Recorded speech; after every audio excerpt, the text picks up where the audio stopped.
I had Dr. James and Kley.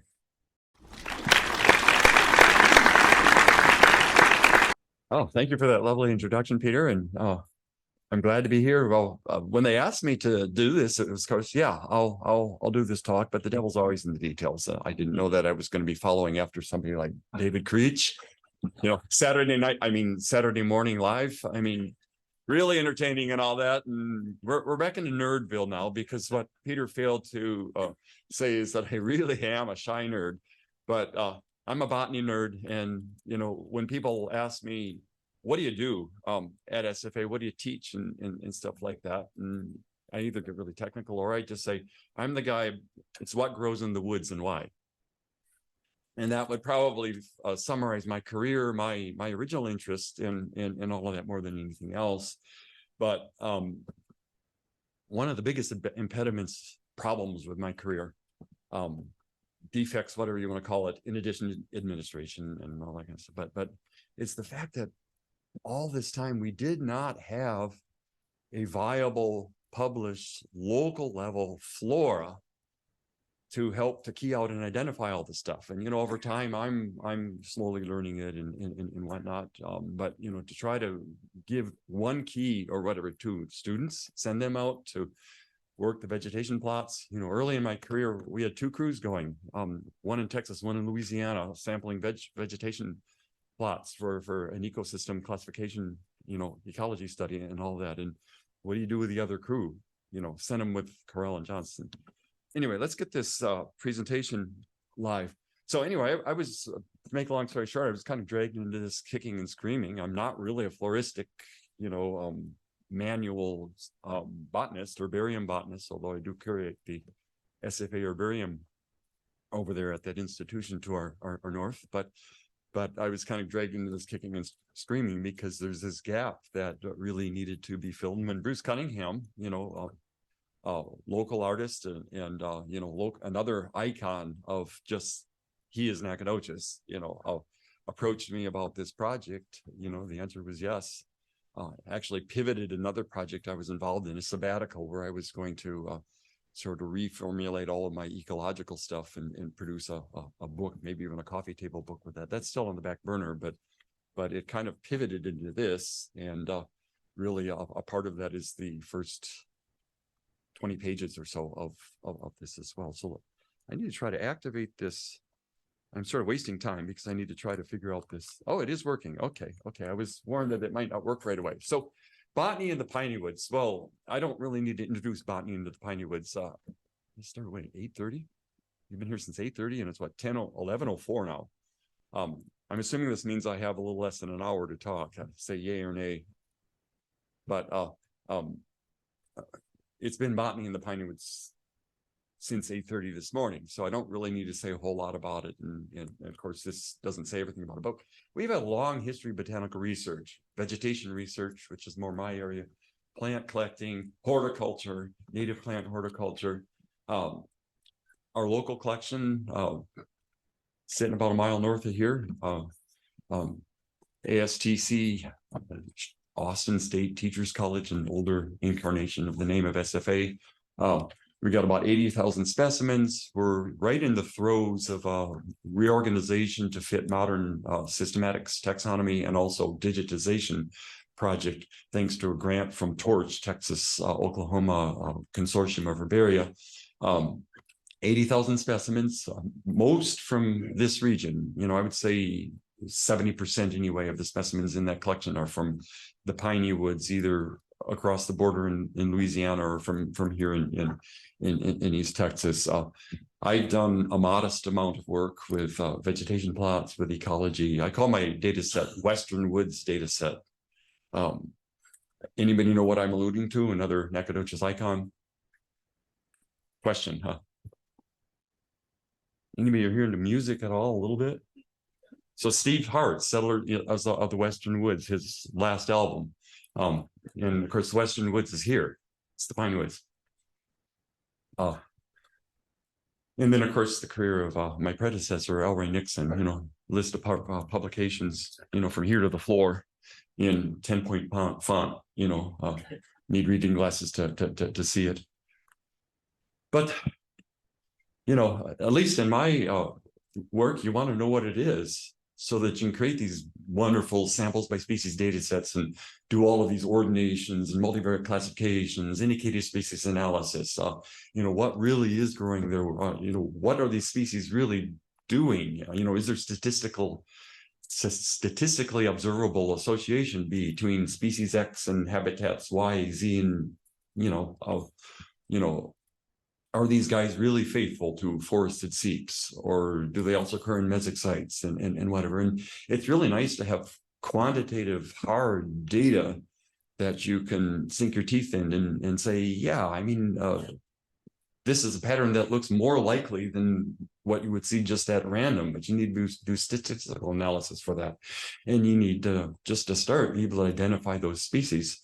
You know, over time, I learned them. I figured them out from, you know, wherever and however, but to try to send students into the field, you know, here's a manual. This is a key. This is what you can work through to identify these species. It's been a big problem. It's been a big problem. So what's available, or what was available as of about the end of 2022 for the Pineywoods? The Bible, of course. Carell and Johnson published, I think, in the late 70s, 76, 78, something like that. Yeah, 1970, the original. I think the edition I have is a little bit later, but you know, great comprehensive coverage. We also have the flora of the southeastern United States, and there's a new version out of it that technically actually covers the Piney-Woods region of East Texas. The Flora of North America project. I mean, a great work and an incredibly wonderful resource, although still incomplete. You know, this is a 50-year time frame of massive collaborative gradual work. But there's disadvantages of these state level, national level floras. First of all, the huge numbers of species, a minimum of 2,000 in these works. I think there's about half, about 2,000 species in the flora of the southeastern United States that you would have to sort through in order to identify local species that just don't occur here. They don't occur in this region. There's more in Carell and Johnson. Obsolete taxonomy. You know, Carell and Johnson was published in the 1970s, and things have changed a lot. The advent of phylogenetic systematics, the total reorganization of, you know, family names and what family is and what genus in the flowering plants. I mean, Calicarpa americana, American beautyberry. What family does it belong to? Somebody holler out names. Okay, Verbenaceae, but I did hear Lamiaceae there, which is the family that it belongs to for very good reasons, very understandable reasons. It should be in Lamiaceae, but things have changed. Things have changed. And you know, the older the source, the more obsolete taxonomy you have to sort through. I inherited some specimens. It was an old exchange, and they just kind of came to light now, I'm embarrassed to say, but I've got a stack of specimens about this thick from an exchange with Britt, you know, in Fort Worth. And these were collected by Lindheimer in mostly the 1840s and 50s. Incredible stuff. Our interim department chair at SFA is an historian. And so I trotted one of these out to him in his office. And he was like, wow. But the taxonomy, I mean, it's 19th century taxonomy. So almost every one of those specimens I have to do research on before I annotate it and really accession it into the collection. And I've been playing with that a little bit. I got most of them done. There's in fact, I've got all of the mounted ones done, but there's a stack about this tall of unmounted, but labeled unmounted specimens. So they were collected 60 years ago or something like that by Lindheimer. I'm talking about botany in Texas, not East Texas, this is Central Texas stuff mostly.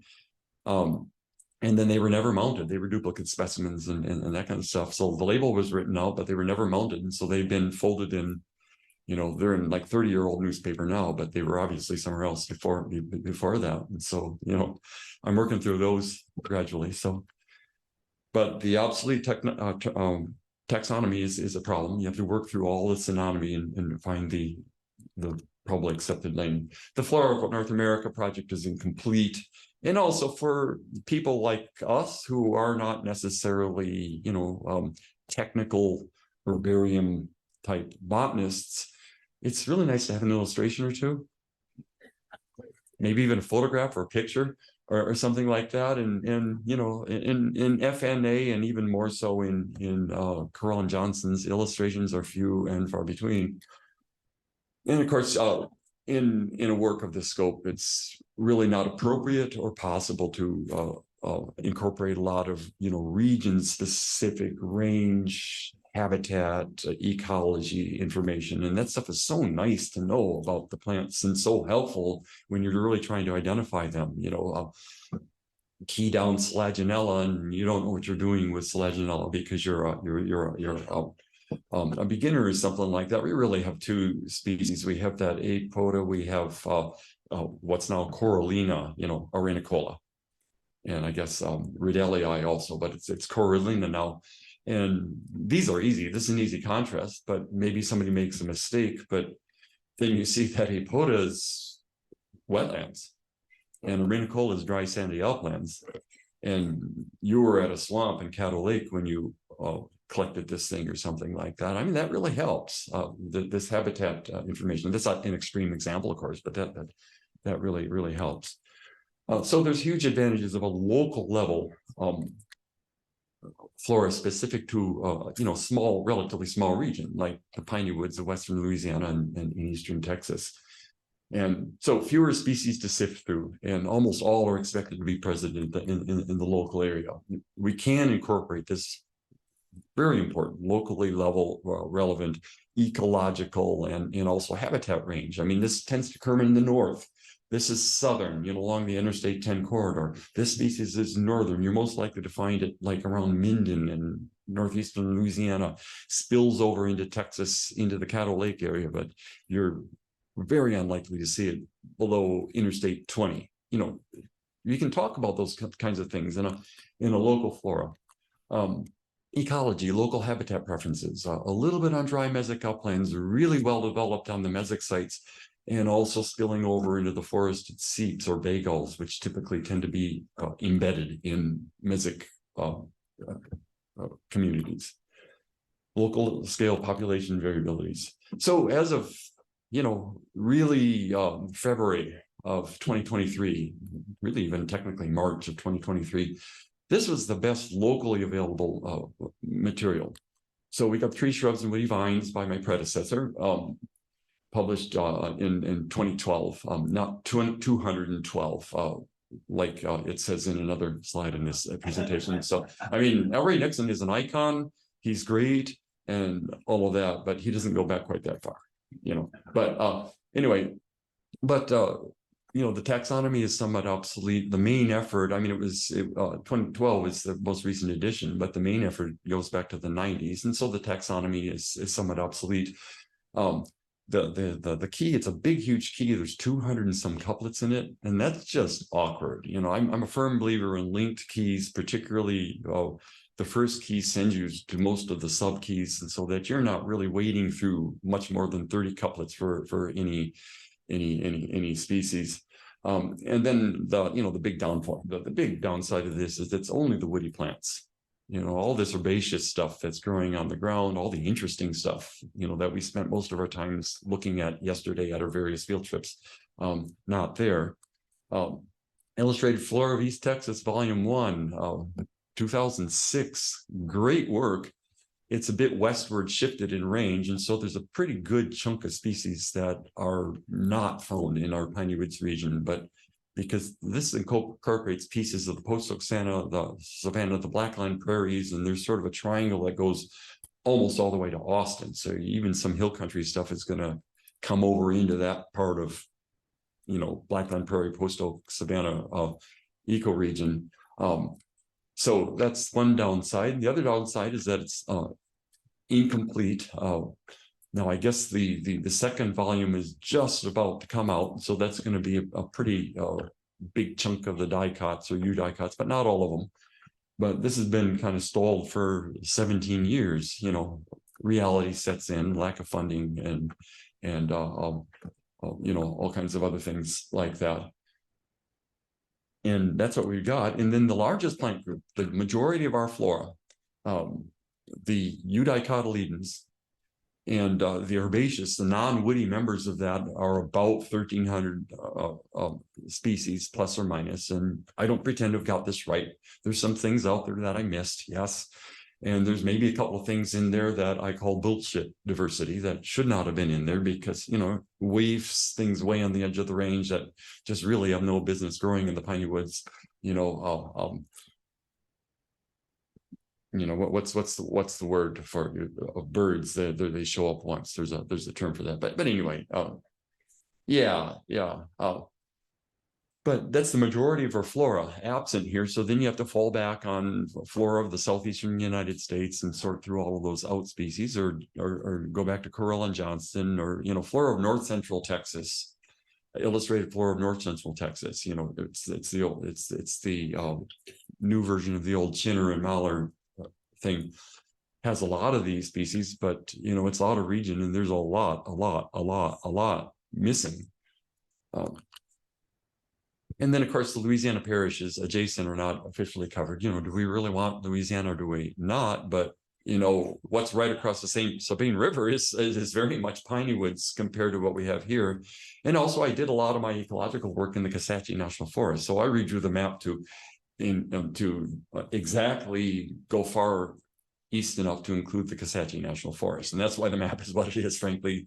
I needed Grant Parish, Wynn Parish, and then in the more easternmost parishes that had Kisatchie National Forest in it. So enter plants of the Pineywoods Part 1. This fills the gap because this treats the herbaceous eudicotyledons, all of the dicots except for the magnolia line, which is a completely different clade of plants we've discovered. Less related to the dicots probably than the monocots are. And then the water lilies, the true water lilies, that's this other subclade. So I only have 12 species of those in this flora, and the rest of the old dicots are eudicots. But this more or less fills the gap. So this work covers the taxa not treated in these previous works. And then between the Flora of East Texas Volume 1 and the Tree Shrubs or these Vines of East Texas, pretty much everything is covered, other than these unusual things that back then they decided not to put it in, but then they popped up later, or we found them later, and all of that kind of stuff. There's certainly going to be something missing. There's going to be stuff missing from my treatment. I didn't find all of the species, didn't find all the names, but this pretty much between these three, you can have keys to work through and identify pretty much anything you're going to encounter in the woods in East Texas today. So we plan to finish this. I hope it doesn't take 17 years but you never know. And that's why I chose to do the chunk of the flora that I did. The gap is filled at least. So if I keel over tomorrow, or if I retire and go to Southern Guyana or something like that, and trample around in the forest or whatever, the contribution is made. But Part 2, and I've nosed around the ferns a little bit already and thought about what I'm going to do with the introduction and things like that, is in progress. And that's going to be the ferns and the monocotyledons, all of them, including the woodies, because there's not that many of them. And then Part 3 is going to be essentially a complete remake of trees, shrubs, and woody vines, the woody plants. So methods and sources. What did you do? The devil's in the details, of course. Texas Pineywoods region is the area covered, and then I extended it to basically cover the equivalent parishes in Louisiana. And the big thing was I needed to have Wynn. What is all I can't see this Rapides Parish covered, because we did quite a bit of work. I have a lot of vegetation plots in there from the Kisatchie National Forest, and so the map was drawn to encompass the entire Kisatchie National Forest. And obviously, as you go further and further west in Louisiana, you start picking up more species that are not here, but the flora changes gradually, all the way to Virginia, because the climate, at least historically, has not been so radically different as it is only an hour or so drive west in Texas.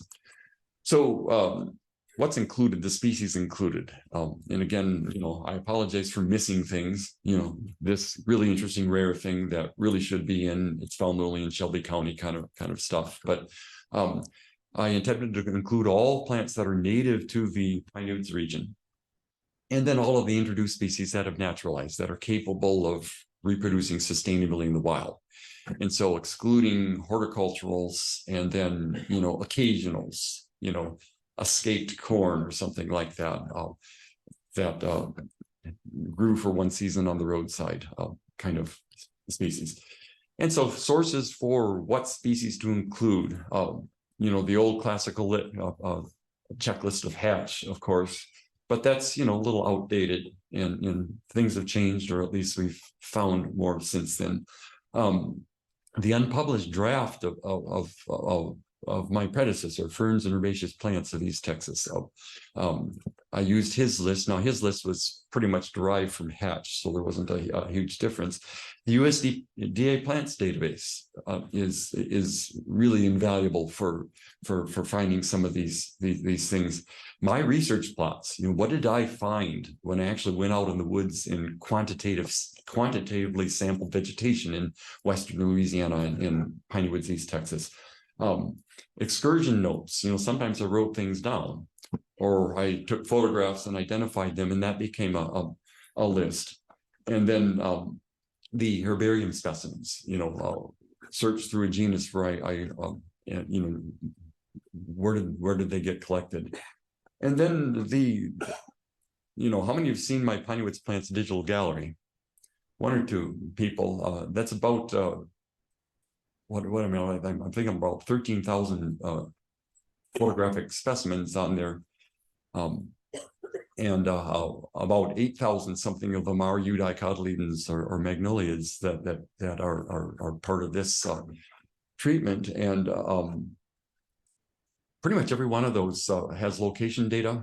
I've got a private database with location data, with a little bit about the habitat, and so that was also invaluable in finding plants that should be included. So again, most information, I didn't really go back to herbarium specimens and redo the measurements and all of that. I mean, I'm an ecologist. I mean, please give me a break. I've dragged into this kicking and screaming anyway. I'm also a one-man team with respect to that. I mean, the publishing, the layout, the beautiful illustrations, you know, awesome. But in terms of, you know, putting together the other side of it, one-man team. So pretty much everything, with a few rare exceptions, derived from the literature and some of the sources, you know, Correll and Johnston, of course, L. Ray Nixon's unpublished draft, Herbaceous Plants of East Texas, Flora of North Central Texas for the species that are in. I looked at that. Gandhi, Asteraceae of Louisiana. Unfortunately, it came into the project a little bit late. You know, I remembered it basically a little bit late, and so I missed some things that should not have been missed if I had been paying a little bit more attention to Gandhi when I was working through Asteraceae. Something for the next edition, maybe. And then, of course, FNA, where it's published was a great resource for some of this information. And then there's monographic work. There's literature relevant to specific taxa, and I certainly looked at that, particularly later on, Asteraceae and post-Asteraceae. You know, starting from A, when I more found my legs in the project and the workflow was going better, I tended to do more of that kind of monographic literature research. And then, of course, our local specimens at the SFA Biology Herbarium. One part of this project that I really wanted to incorporate was ecology. I mean, I'm an ecologist by trade, and you know what grows in the woods and why is my mantra. And so I wanted, for every single species I treated, I wanted some information about its ecology, the type of habitat you would be most likely to encounter it, and all of that. And so that was an important goal of this flora. Sam Houston National Forest, of the Kley uplands and sandy uplands geological land type associations of the Angelina National Forest, of the southern Kisatchie Wold area, the so-called Mayflower uplands of the Angelina National Forest, the Longway Pine Belt, and also southern Sabine Forest, National Forest, Fox Hunter Hill, for those of you who were there yesterday, region, so I had all these regional data sets.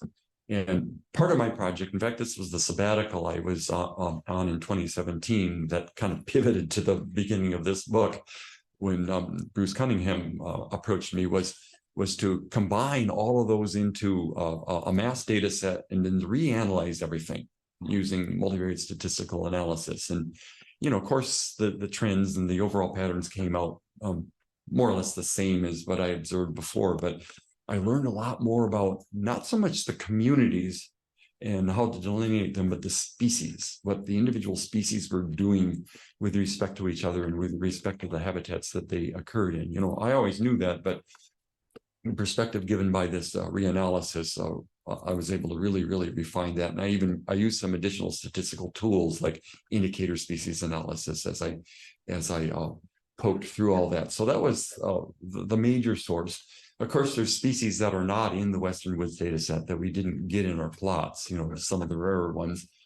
And so excursion notes and species lists from other things outside of my plot-based ecological research, specimens from our herbarium, and then the specimens, of course, from the Pineywoods Plants Digital Gallery database, and then also other pertinent literature when nothing exists. And there's a handful of specimens where, all you have is the habitat listed in Flora of North America or something like that. They ended up being a minority. Usually I had at least an herbarium specimen or one of my outside of the plots species lists or Pineywoods Plants Digital Gallery database to fall back on for habitat information, but nonetheless. And so I'm just throwing this up to sort of show that this species information, what habitat types the species are linked to, and the descriptions in my book is primarily based on quantitative plot data that's been analyzed by multivariate statistics. And so this is a classification of plots, not species. It's an ordination of plots, not species. Plots that are close together. Plots are represented by the dots of various colors that are close together, are similar in species composition according to the algorithm. This is non-metric multidimensional scaling algorithm. It's one of the ordination algorithms. According to that algorithm, they're like each other. They're similar in species composition and abundance. And then the colors are the major ecosystem types. And, I don't pretend to ask you to read that print. That's not the idea. But the orange on the left, that's upland longleaf pine ecosystems of various types, such as like what we were seeing at Fox Hunter Hill yesterday. And then the purple and the dark blue on the far left, those are swamps. The far left is semi-permanently flooded swamps that would be expected to be underwater pretty much all season, except for in maybe the most very, very, very extreme years. And a lot of those actually came from Caddo Lake up in northeastern Texas. And so these are the kind of data, and these are kind of data analyses that I use to evolve my community type classifications and also what species are there. So in terms of taxonomy and the circumscriptions, I already said some things about taxonomy and obsolete taxonomy and trying to be as modern and as close to modern phylogenetic systematics as possible, even though, a flora these days, because we're just in a wave of biodiversity research, which is really exciting. I was told in the 1980s by one of my professors at Calvin that taxonomy and systematics of plants is a dead science. I mean, we're just sort of refining what we already knew in the 1800s, in the 19th century. Whoa, how things have changed. The battle between cladistics and phonetics in the 80s and 90s, and then APG 1 in 1998, and sweet gum, hemimelidaceae, Altingaceae, and all of that. So flowering plant circumscriptions, I follow APG 4, Angiosperm phylogeny group 4, which is the most recent circumscription of angiosperm families. Species nomenclature, of course, the devil's in the details. For the most part, I've been following FNA, Flora of North America, particularly for the later, volumes that were published in the late noughts to now, being a little bit more careful with the earlier volumes. The Integrated Taxonomic Information System, or ITIS, from the government is actually pretty good in many cases. And then in limit cases, other sources, particularly like recent monographic literature, and that's particularly true for, some of the 1990s FNA publications, volumes and all that, where the taxonomy has still changed. In terms of what I'm covering, should have been a thing on this slide as well, because I've got this beautiful angiosperm phylogeny poster there. In fact, these are plastered all over my lab at SFA, where I teach botany. And of course, I'm not expecting anybody to pretend to read this, but the neat thing about that phylogenetic tree and that poster is that there are colors. And this flora is the herbaceous eudicotyledons and magnoliids and nymphaids, water lilies. And so basically what I'm treating in this flora is the water lilies and the magnoliids, and it looks white on this screen at the very, very top. And then the magnoliids, magnolia and relatives, but I'm only doing the herbaceous ones, is the light blue up there. And then the remainder of the flora, the eudicotyledons, are the pink and orange, that whole big 2/3 block of species. That's what's in. What's not in is the monocots, the yellow, the gray, the green, and then of course the non-flowering plants, the ferns. So workflow, drafted the introduction, drafted the descriptions of the Pineywoods ecosystems and things like that. And then as I completed a section and the section was complete, I sent the material to Bruce Cunningham, and once we agreed that this particular section is complete, so he could sort of lock in the layout and not have to go back and rearrange the book, very inconvenient. He would do the layout and do the illustrations. Many of his illustrations for this are from scratch, are new for this book.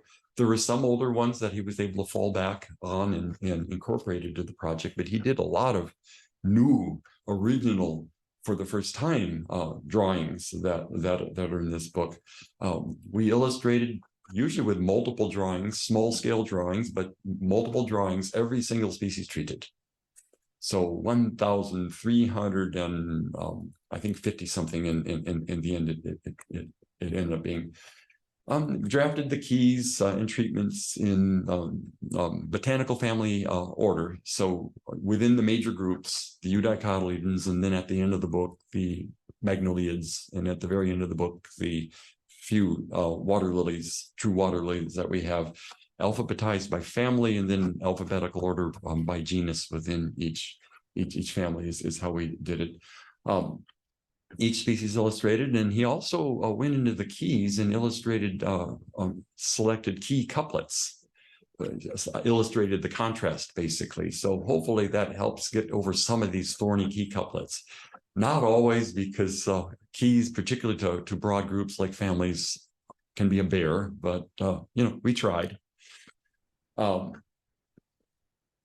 And so then, we worked through family by family to the end, to Zygophyllaceae, and then to, the magnoliids, the Aristolochiaceae, and Saruraceae, and Kabambaceae, and Nymphaeaceae. And after that, it's the illustrated glossary, 400 and some terms.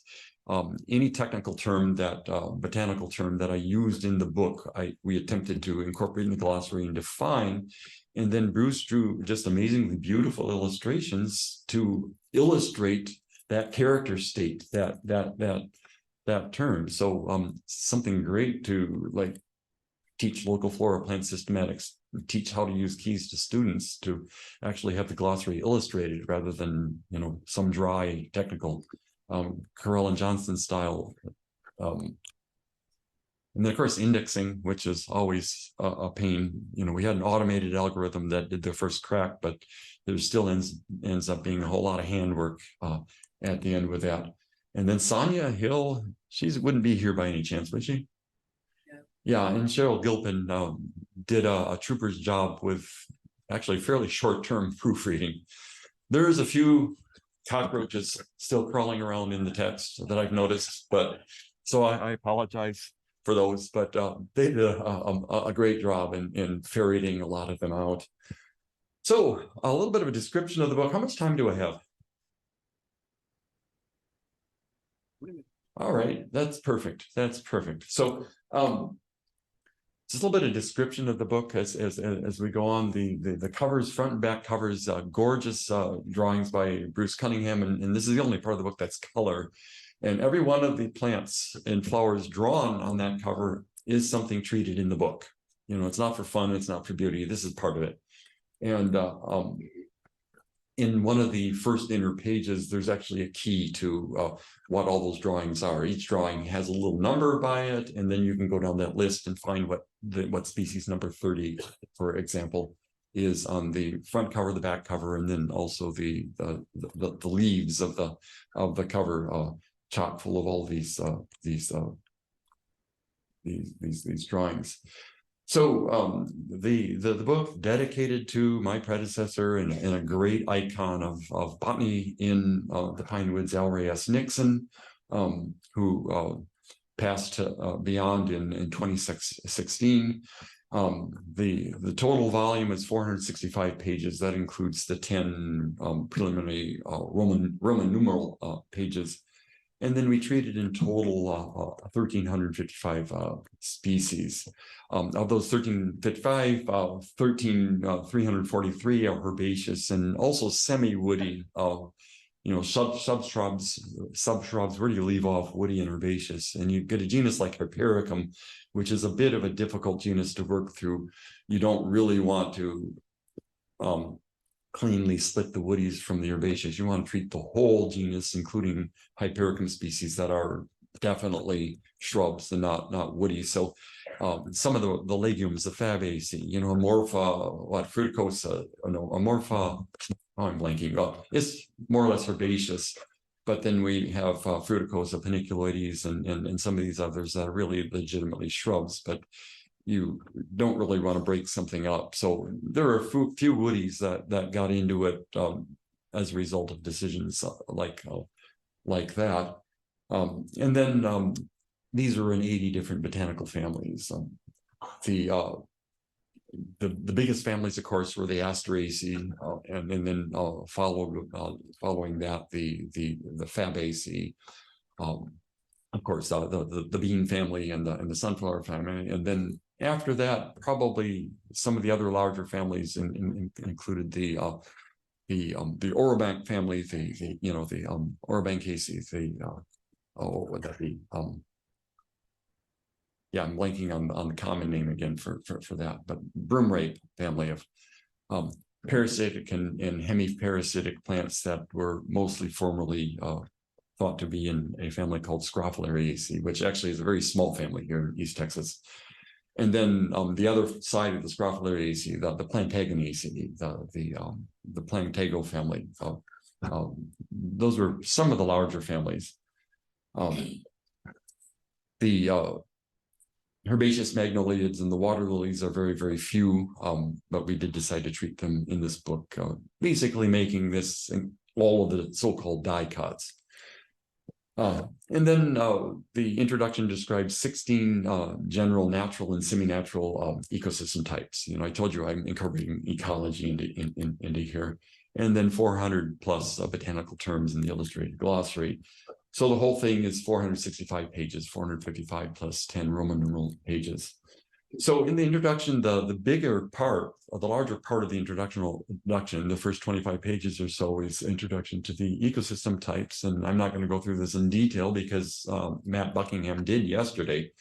But for each species, the preferred ecosystem type is listed as an abbreviation. So that saved a lot of space for, instead of prairies, glades, or barrens, I just list PGB. And these abbreviations, of course, are defined right after the descriptions in the text. And Bruce Cunningham did this gorgeous across 2 pages landscape diagram with some of the species that are characteristic of each ecosystem type. And these are species that popped out in statistical multivariate analysis, not like I've spent 30 years wandering in the woods here in East Texas, and I kind of intuitively know that Calicarpa americana is important and dry mesic mixed upland forest. No, it's not that. These are species that popped out as being statistically associated with that, possibly among other habitat types. And there was no effort to get the most strongly associated or get all of them in these drawings and illustrations, but the species that are there are part of that list for each habitat type. So there's actually math under this, not just natural history. So on pages 5 to 17, this side of the drawing, the sandy lands or grosserenic dry uplands, one of the things that Matt talked about last time, very interesting. Upland longleaf pine forest, which is mostly where we were yesterday at Fox Hunter Ridge and Southern Sabine National Forest. Herbaceous seeps, sometimes known as bogs or pitcher plant bogs, but these are not bogs, they're not peatlands like you would have in a northern bog. So herbaceous seep is the preferred term. Prairies, glades, and barrens, and there's descriptions for many of the subtypes: Fleming prairies, Kasatchee sandstone, glades on the other side of the Sabine River on the same geological formation. We get the Catahoula barrens in southern Angelina National Forest and all of that. But in the descriptions, these are lumped together under the prairies, glades, and barrens in the species descriptions, even though in the habitat in the ecology descriptions, I've got a paragraph describing each one of these subtypes. Our most widespread generic uplands, dry mesic mixed upland forest, wet upland depressions.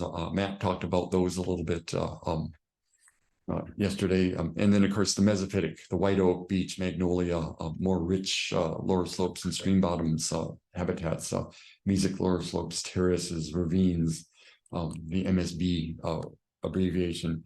And then continuing on the next group of pages and the other side of the landscape diagram here, forested seeps, which are generally usually embedded in mesic slopes and bottoms. And so sometimes they were actually a little bit close to mesic sites on ordinations, which is kind of interesting. Herbaceous seeps are always embedded in longleaf pine because they need the fire burning through them.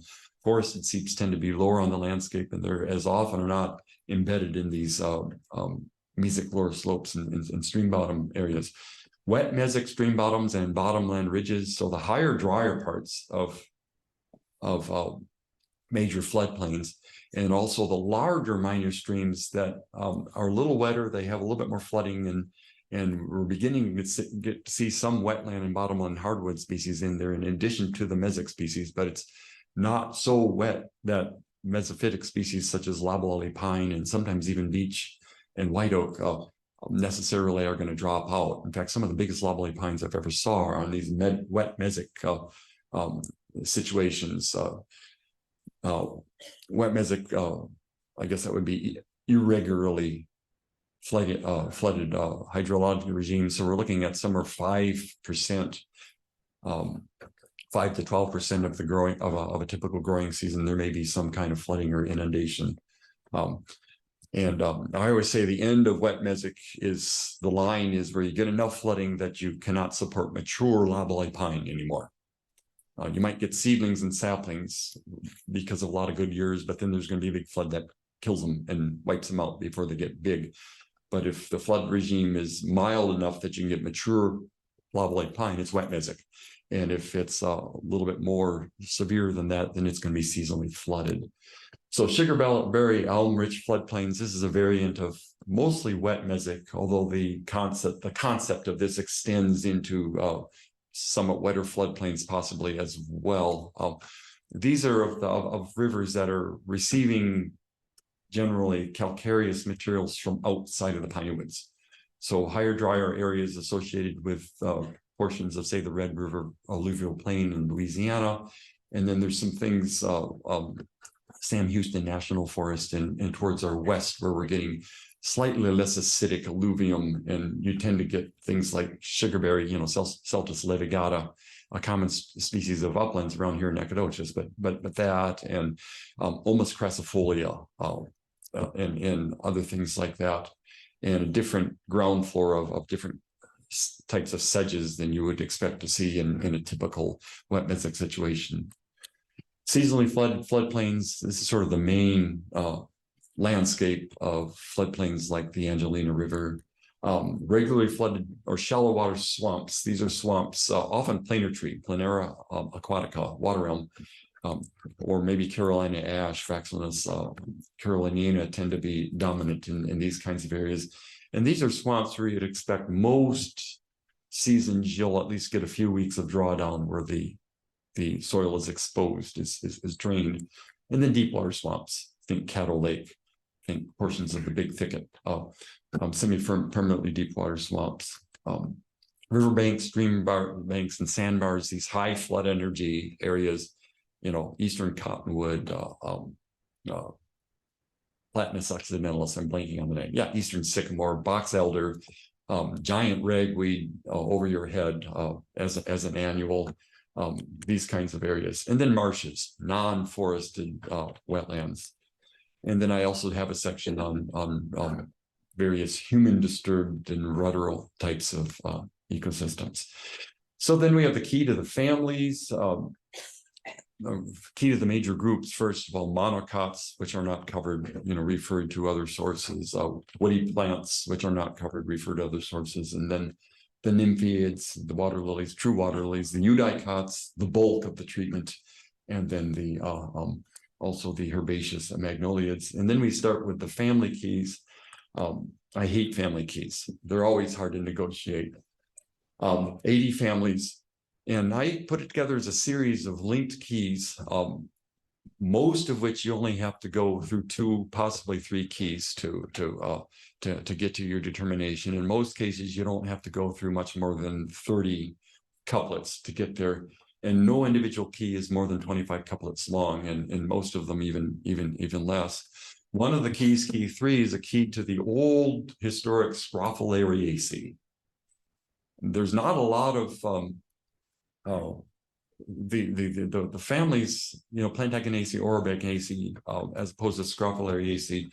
A lot of the shared derived features, the synapomorphies, why these families are what, is delineated by molecular characters. There's not a lot of field observable characters that, that's a Plantagenaceae, that's an Orobanch, and that's still in Scrophulariaceae. And so I use this key to help. And then the taxonomic treatments, alphabetical by family with a major taxonomic class, brief family description, and then the key to the genera, and then the genera in alphabetical order, and then the key to species within each genus. In the species descriptions, I made an effort to, scientific name and synonyms, and then I use the USDA plant's common name for that. And then I've made an effort to have consistent information for all. One of the things that frustrates me in a lot of really good floras is still the fact that every single species is not, even within the same genus, is not described parallel. So, maybe I just want to know the leaf arrangement, which is kind of a dumb, non-expert, because you should know that for that whole genus, and you should know that maybe it's too variable to talk about. I don't know, but I want to know all of that, and yet descriptions typically are not parallel. So I made a concerted effort to have consistent, all the same information for every single species. So there's going to be lifespan and height size first in the descriptions, followed by the leaf arrangement, always stated, leaf shape, leaf size, flower color, and other flower descriptions, things, inflorescence information, followed by fruit type and size, always, bloom season, always. And then we get into the ecology. Is it native to the Pineywoods? Is it native to another part of North America introduced here, or is it native to somewhere else? Range, description information. Is imagery present in my Pineywoods plants digital gallery? There's a P symbol if it is. statistically significant association. So more than just I saw it in this habitat type or this set of habitat types, but I've actually got math that points to this has habitat preference. There's a D symbol, data for that. Ecosystem types were typically found for every single species, by abbreviation. And then if it's of conservation concern, I didn't, because this changes, I didn't attempt to distinguish between threatened and endangered and state level and federal level and all that. It really, is this just a species we're worried about or not? That was all I considered in this. And then any other relevant information, including taxonomic information and any possible taxonomic controversies or difficulties in deciding what the real name is and that kind of stuff. And then part of the things that help are icons to indicate, again, the nativity, the association with data. The P symbol for being in Pinewoods plants is truncated out of this because there's not enough room on the slide. And then Bruce did some icons to symbols. Is it potentially used as an edible? Is it toxic? Is it allergenic? Have there been historical reports of medicinal use for the plant? And then is it of conservation concern? Not all of the conservation concern species did get that symbol. Sometimes it's just written in the description. That's a bit of an inconsistency that didn't get ironed out. And then the species descriptions, and you can see how these paragraphs read, starting with the nomenclature and then the growth habit and the size of the plant, leaf arrangement and other leaf details, then floral details, fruit, followed by nativity, and then the ecological information at the end. The middle one, number 49, or number 8, Rudbeckia scabrifolia. This, of course, is one of our conservation concerned endemics, found only in selected herbaceous seepage bogs, pitch plant bogs, here in East Texas Pinewoods and Western Louisiana. How many of you did anybody see it yesterday? Okay, on any of the field trips. The Pinewoods digital gallery I consider to be a companion to this, and again, most of the plants treated have imagery in this gallery, and that was indicated by the P symbol. So, in addition to the illustrations, this extends the illustrations. There's photographic images available to see of that particular plant in the gallery, and then we conclude with an illustrated glossary. Again, 400 plus terms. And you can see a little bit how that goes. Drawings keyed to the various definitions of the glossary, and here are the first 4 of the 449 terms defined on this screen. So a little bit of the technical. This is more Bruce Cunningham's provenance information about the book itself. It uses a technique called smite binding, which is a little bit more expensive, but it's also stronger to help this hold up in the field, because I hope some of these manuals are used under some fairly abusive situations out in the field with people really boots on the ground in nature trying to identify plants rather than labs and offices and bookshelves and things like that. And it's a technique where the book is sub-bound into 16-page booklets, combined to make a 464-page book, 70-weight matted coated paper. And Bruce tells me that this type of paper being a little bit more costly, but it really brings out the drawings. It really enhances the drawings. And then, of course, the colored cover. In the future, I hope to extend this to have this Plants of the Pinewoods series being a comprehensive flora manual for all species, pretty much in our area, with part 2, ferns, lycophytes, and monocotyledons, and then part 3, conifers, woody magnoliids, and woody eucotyledons, the woody plants, to finish it up. And so fills a major gap in botany for the Pineywoods. So now the whole floor is more or less covered, not within this series, but at least when you cobble it together with tree, shrubs, and woody vines, and then the Flora of East Texas Volume 1. Hopefully it will be a useful thing for everybody, not just professional botanists, but everybody, including what I have listed up there. And I hope to serve our community. I've over years fallen in love with Nacogdoches. I'm part of the music scene now there. I went to the trail ribbon cutting for the new extension of Linana Creek Trail on Thursday. And, we got an art scene here, of which Bruce Cunningham is a big part. And it's very much a gift to try to serve this community a little bit with hopefully something that's real, rather than, some of the, frankly, maybe BS that we do at the university. Yeah, I hope so anyway. I pray, what do you do as a human being if you want to be more than just a tour on walking on the hot springs in Yellowstone National Park? You have a son and you plant a tree, right? Well, I've done that. And, I'm trying to do some more, and I hope to, we have a lot of challenges going into the 21st century, and David Creech spoke to them eloquently. I mean, these, from the point of view of nature, these horrible last 3 years.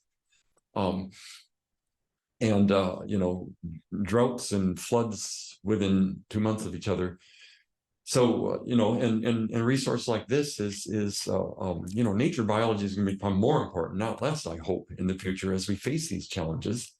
And then, of course, I hope this book in a way contributes to the culture, the non-academic and the non-scientific culture of, and even the non-nature and natural history culture of Nacogdoches and of East Texas, by being a venue, a portfolio for Bruce Cunningham's beautiful artwork. And again, you look at the cover of that book, you look at those drawings, anybody who knows that came from Nacogdoches. There is no frickin' place anywhere else in this world where something that looks like that could come from. Praise the Lord.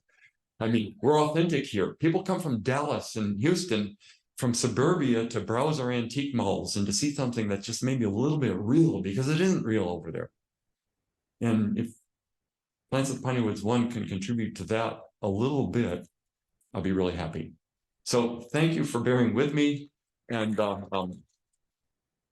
anybody have any questions?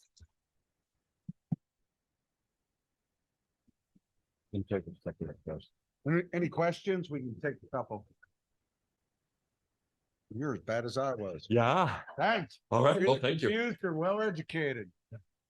Yeah, I'm listening.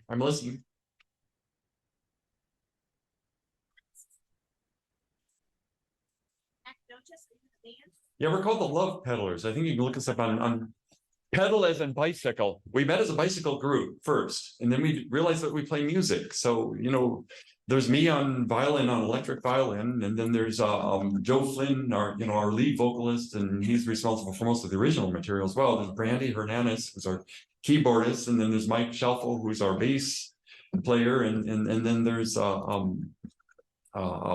oh man, I am blanking.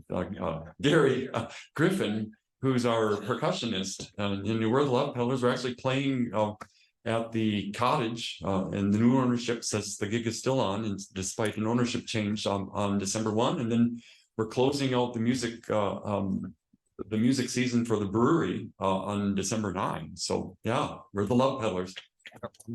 Yeah, like that. I'm listening.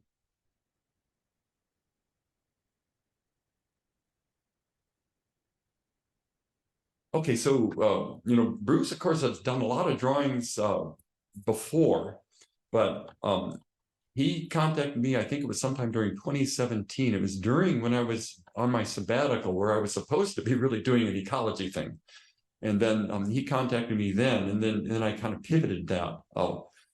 So I've been on it at least seriously since 2017, and it was kind of a slow start because I was doing a lot of the data reanalysis, and then sabbatical ended, and but 2017, 2023. So you know, I've got a good 6 years into it at this point. I'm hoping and praying maybe another 3 years for the next one. I'm thinking since the workflow is established and even though I dread the grasses, the sedges are going to be fun.